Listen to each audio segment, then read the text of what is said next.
Back home now, and with 2 days of competition to go at the Commonwealth Games, a security expert says it is no surprise that guards working at the event are alleging that there was inadequate training. About 4,000 private security guards were subcontracted for the event, but there are claims that we've been reporting on that some weren't trained properly. George Roberts reports. Games officials touted it as the largest security force seen in Australia for at least a decade, but scores of contractors flown in for the Games walked off the job claiming poor conditions and lack of support.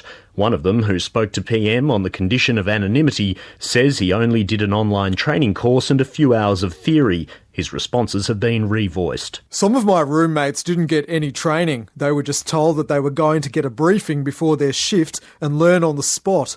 So many of the guards were not trained. The security guard says some events were understaffed and some guards didn't know what they were doing. Oh no, there was no site orientation. I worked at 2 venues and none of them I got shown around.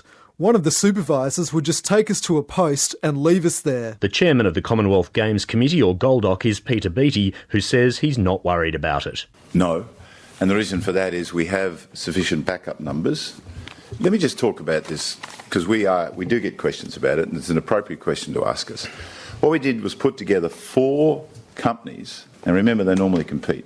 However, once the deal is done with those companies, it is entirely a matter for them to manage their workforce, to manage their rosters. These issues that I've seen, they are matters to be managed by the security companies themselves. But PM attempted to seek comment from the companies and was told the contract with GOLDOC prohibits them speaking to the media without the permission of GOLDOC. Professor Greg Barton is a security and terrorism expert from Deakin University. It's not a surprise to me. I've been looking at the security sector lately. I think it does come as a surprise to the general public. You would think that uniformed security guards would have gone through elaborate training programs.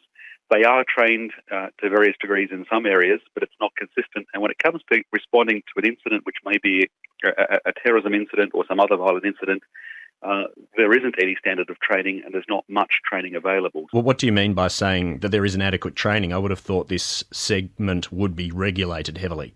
You would expect so. That's why it comes as such a surprise to find that you have security guards doing very important work, and yet their training is not as comprehensive and not as systematic as you would expect.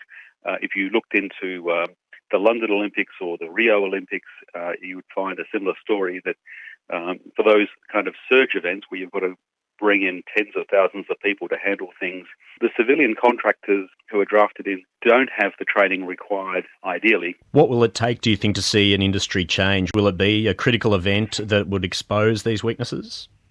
Certainly a critical event would inevitably trigger an inquiry, and you can predict recommendations to that end.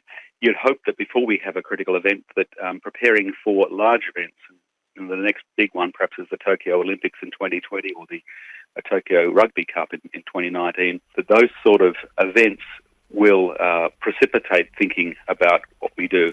Professor Greg Barton is chairing Global Islamic Politics at Monash University. Our reporter there was George Roberts.